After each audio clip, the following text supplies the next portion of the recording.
Hello friends, welcome to my channel Indian law academy. आज हम बात करने वाले हैं हिरार्की ऑफ इंडियन कोर्ट्स के बारे में। हिरार्की से मतलब होता है स्टेप बाय स्टेप देखेंगे हम लोअर कोर्ट्स और जो हायर कोर्ट्स होते हैं या मिडिल कोर्ट्स होते हैं वो कितने लेवल के होते हैं हमारे इंडियन मतलब इंडियन लॉ में किस तरह की हिरार्की होती है कोर्ट्स की, और किस लेवल के कोर्ट्स होते हैं इंडिया में, कितनी तरह के कोर्ट्स हैं वो सब देखेंगे। ये हमारे जो क्रिमिनल प्रोसीजर कोड है उसमें और जो हमारे सिविल प्रोसीजर कोड है दोनों में दी गई है, लेकिन उसमें डिटेल में दिया गया है। और इसे हमें अगर हम शॉर्ट में समझेंगे तो हम इजीली जो हमारे क्वेश्चन जैसे कि एग्ज़ाम पर्पस से जो क्वेश्चन आते हैं, जैसे ऑब्जेक्टिव क्वेश्चंस आते हैं और जैसे इंटरव्यू में या वाइवे में पूछा जाता है, ज़्यादातर लॉ के जो वाइवा होते हैं एलएलएम या एलएलबी के टाइम पे जो वाइवा होते हैं उनमें पूछा जाता है कितनी तरह के कोड्स होते हैं। सिविल प्रोसीजर कोड में ये दिया है और क्रिमिनल प्रोसीजर कोड में दिया है, और इसकी जो हिरार्की है किस किस लेवल की होती है और हिरार्की किस वजह से या किस लेवल पर जाके इसे अलग अलग डिस्ट्रीब्यूट किया गया है, वो सब भी इसमें मैं बताऊँगी।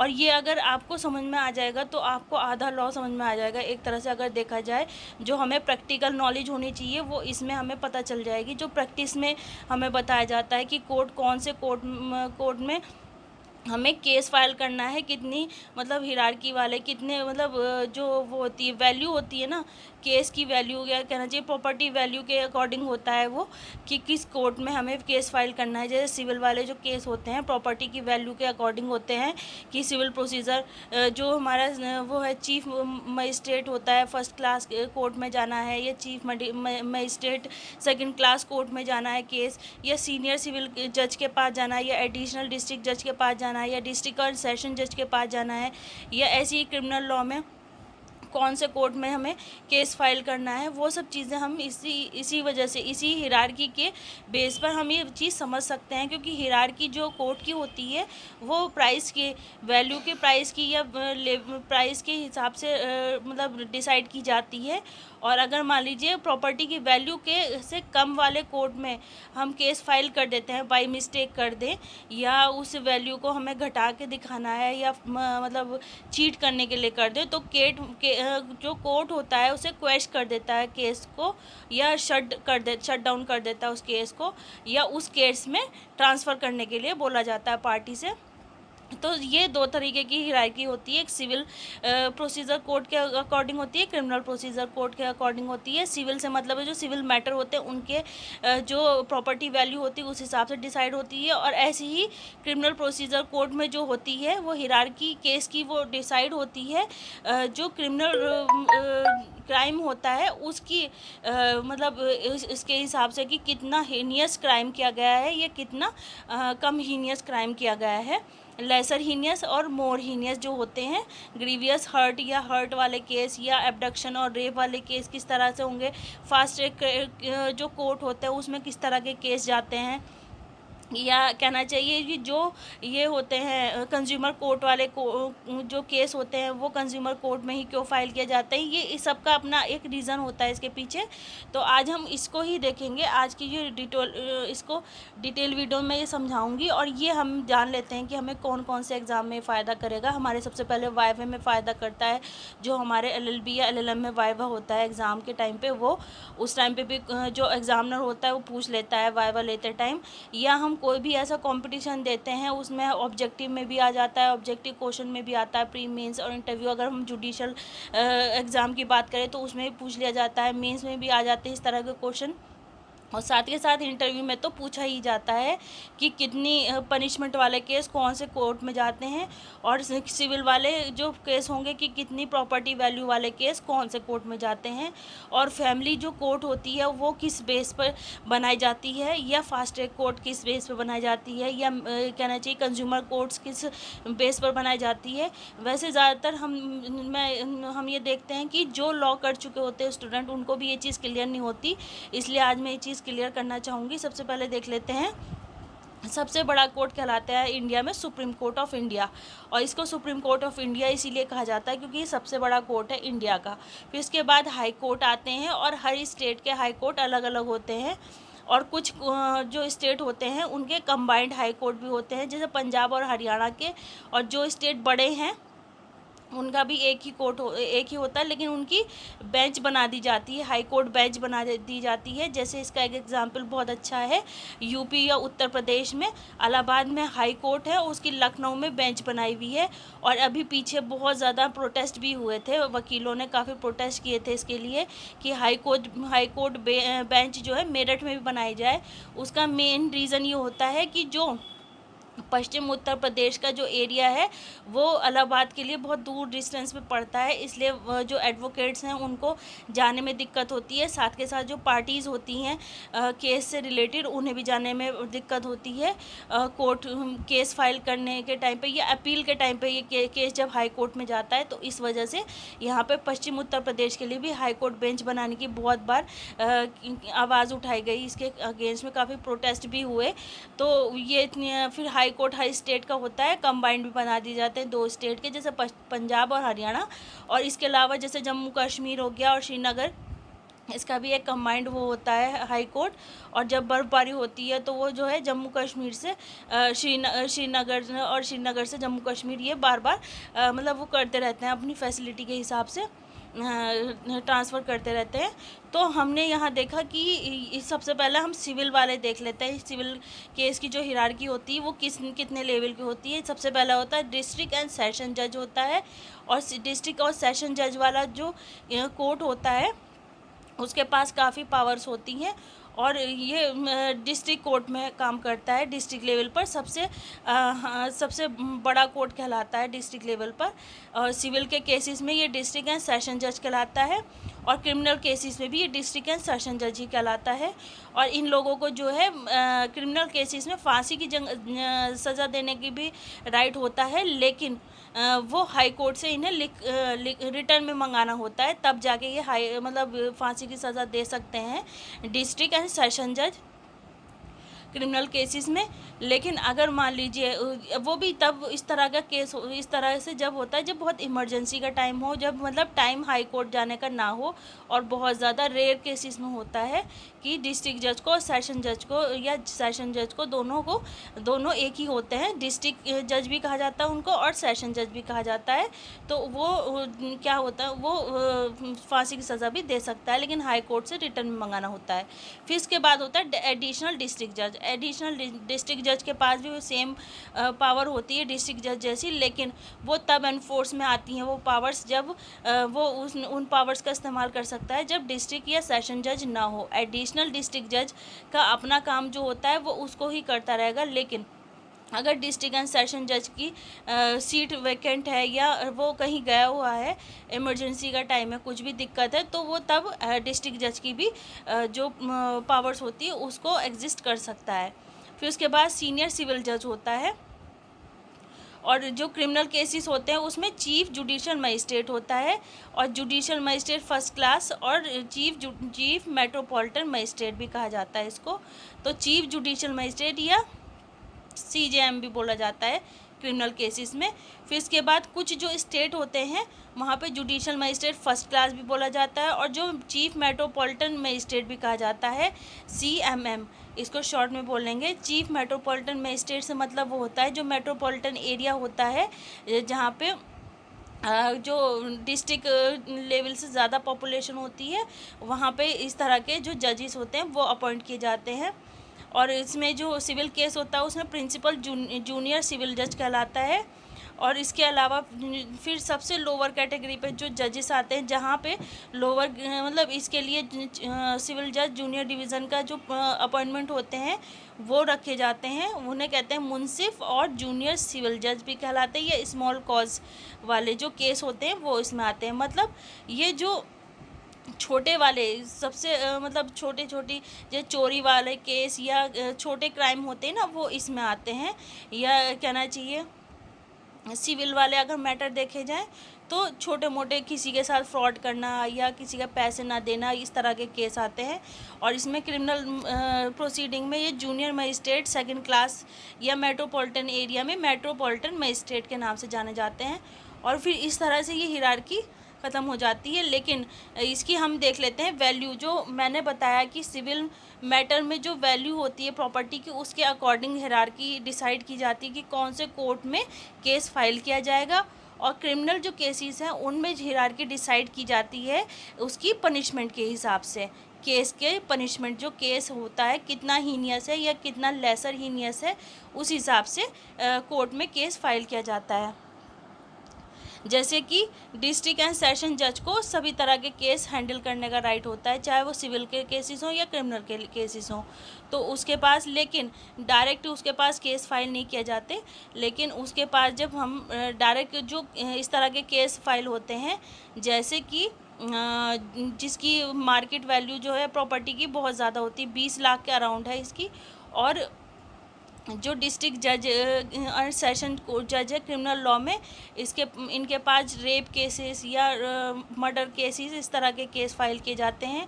और सीजेएम को भी रेप और मर्डर केसेस हैंडल करने का पावर होती है, लेकिन डिस्ट्रिक्ट जज के पास प्रायर पावर जो होती है डिस्ट्रिक्ट जज के पास होती है। फिर वो चाहे एडिशनल सेशन जज को भेज दिया जाए या चीफ जुडिशल या सीजेएम को भेज दिया जाए, ये कोर्ट जो डिस्ट्रिक्ट जज है वो डिसाइड करते हैं। फिर इसके बाद जो सिविल के केसेस में भी जो प्रॉपर्टी वैल्यू होती है उस हिसाब से डिसाइड होता है। तो डिस्ट्रिक्ट एंड सेशन जज या एडिशनल डिस्ट्रिक्ट जज और सेशन जज किसी भी तरह के मैटर्स हैंडल कर सकते हैं। सीनियर सिविल जज और प्रिंसिपल जूनियर सिविल जज, इनके पास जो है 5 लाख तक की वैल्यू के केसेस जाते हैं। और जो डिस्ट्रिक्ट एंड सेशन जज होता है इनके पास 20 लाख तक की प्रॉपर्टी के वैल्यू के केसेस जाते हैं। और मुंसिफ और जूनियर सिविल जज वाले जो स्मॉल कॉजेज़ वाले केस होते हैं वो जाते हैं, ज़्यादा बड़े केस नहीं जाते। फिर इसके अलावा जो है, जैसे कि इस तरह के केस होते हैं, स्टे वाले प्रोविज़न हो गए, या कहना चाहिए किसी के साथ फ्रॉड होने वाले केस हो गए या चोरी वाले केस हो गए, इस तरह के case judicial magistrate second class और जुडिशल मजिस्ट्रेट फर्स्ट क्लास के पास जाते हैं। और मेट्रोपॉलिटन एरिया में है तो मेट्रोपॉलिटन मजिस्ट्रेट के पास जाते हैं इस तरह के केस। और जैसे मैंने अब इसके अलावा हम दूसरे कोर्ट और होते हैं वो देख लेते हैं, स्पेशल कोर्ट जिन्हें कहते हैं। जैसे कि ये इस पब्लिक इंटरेस्ट लिटिगेशन के जो केस जाते हैं उसके लिए स्पेशल कोर्ट लगाए जाते हैं। जैसे कुछ सैटरडे के दिन या संडे के दिन ये कोर्ट लगाए जाते हैं, जनहित याचिका भी कहते हैं इन्हें। इसमें इस तरह के केस जाते हैं जैसे कि लाइट से रिलेटेड जो केस होते हैं, इलेक्ट्रिक जो लाइट की या विद्युत चोरी के जो केस होते हैं वो जाते हैं। और एक कंज्यूमर कोर्ट होता है, वो अलग कोर्ट होता है, ऐसी फैमिली कोर्ट अलग होते हैं। और एक इस तरह के अब फास्ट ट्रैक कोर्ट की भी डिमांड की गई थी। जैसे जैसे हमारे इंडिया में रेप केसेस बढ़ते जा रहे हैं तो लोगों को ये लगता है कि रेप केसेस में जल्द से जल्द न्याय नहीं मिलता, जस्टिस देर से मिलता है। इस वजह से जिससे कि जल्द से जल्द जस्टिस मिल जाए या जजमेंट जल्दी आ जाए, इसलिए फास्ट ट्रैक कोर्ट खोलने की वो की गई थी, अपील की गई थी। जिसके बाद काफ़ी सारे फास्ट ट्रैक कोर्ट भी खोले गए हर डिस्ट्रिक्ट में। तो उनका मेन पर्पस होता है जिससे जल्दी ही जजमेंट मिल जाए या जल्दी ही न्याय मिल जाए फास्ट ट्रैक कोर्ट का।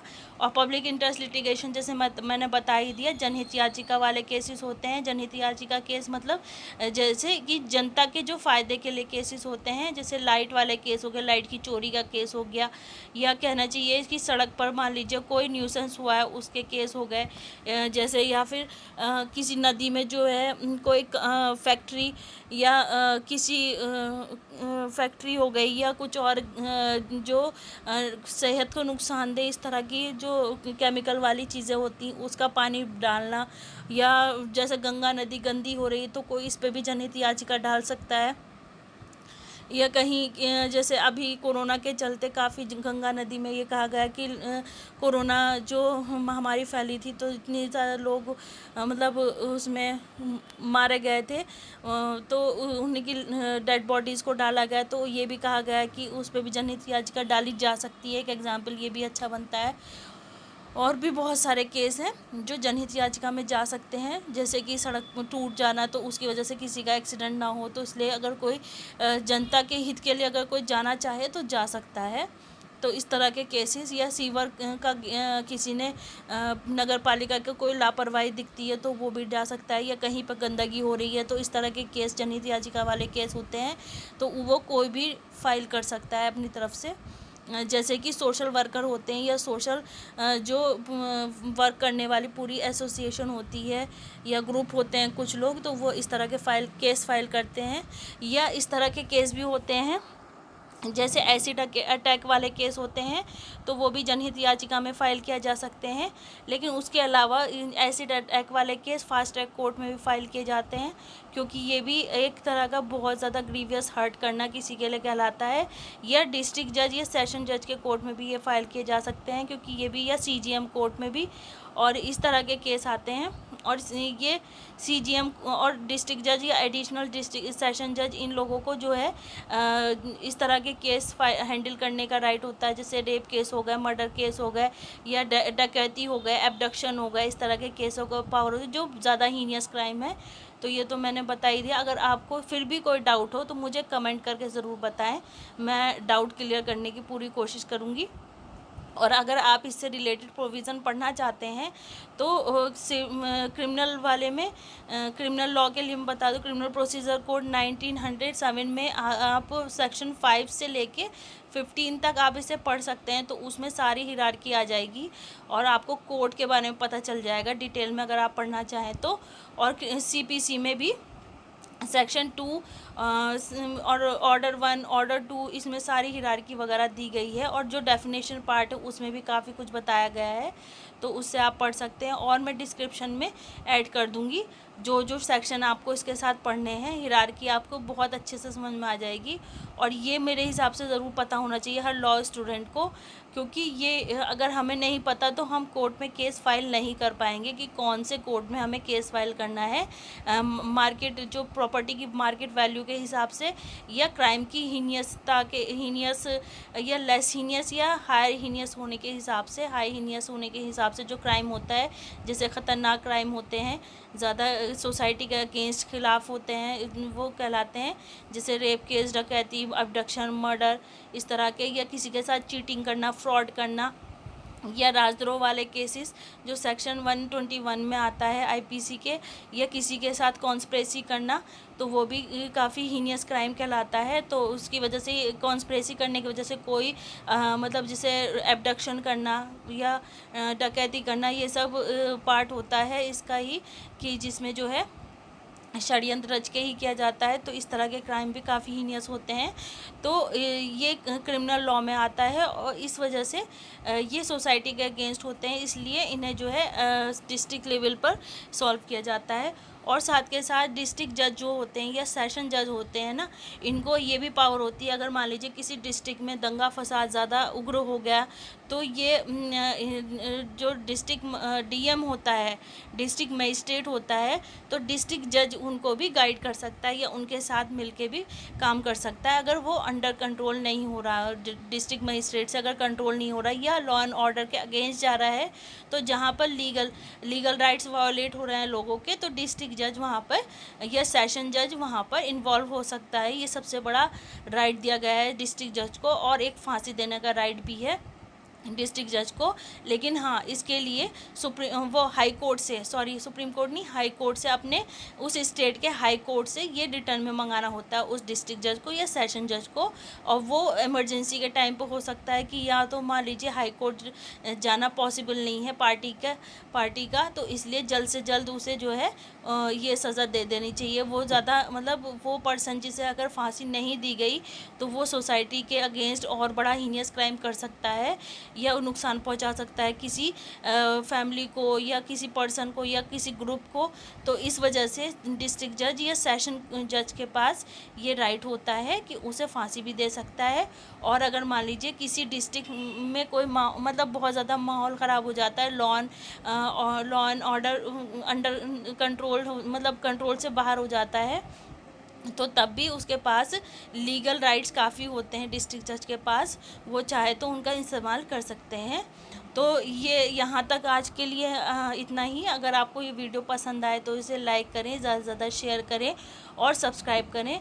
और मेरे चैनल को जो सब्सक्राइब बटन होता है या बेल आइकन होता है उसे ज़रूर प्रेस करें, जिससे आपको मेरे चैनल की जल्द से जल्द वीडियो मिलती रहे और आप अप टू डेट रहें। और मेरे चैनल पे बहुत अच्छे कॉन्स्टिट्यूशन की भी वीडियो है, आप चाहे तो उसे भी देख सकते हैं, जैसे आर्टिकल 14, आर्टिकल 15, आर्टिकल 21 और बहुत सारे जैसे कॉन्स्टिट्यूशन के बहुत सारे अच्छे अच्छे प्रोविज़न है। राइट टू प्रोटेस्ट करना, इसके ऊपर या 3 फार्म्स लॉ से रिलेटेड बहुत अच्छी अच्छी वीडियो है, अगर आप चाहें तो उन्हें भी देख सकते हैं।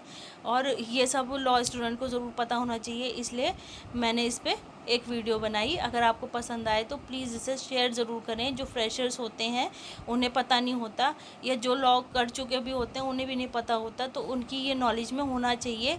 इंटरव्यू पर्पज़ से या वाइवे के लिए ये बहुत इंपॉर्टेंट होता है। तो इसलिए अगर आप इंटरव्यू में या वाइवे में अच्छे नंबर चाहते हैं तो इसे ज़रूर तैयार करके जाएं। जैसे अभी लॉ क्लर्क ट्रेनी की जॉब निकली है हाई कोर्ट में, जो ये इंटरव्यू देना चाहते हैं 1 ईयर जॉब होती है, 1 साल की जॉब होती है। इस पर मेरी वीडियो बनी हुई है।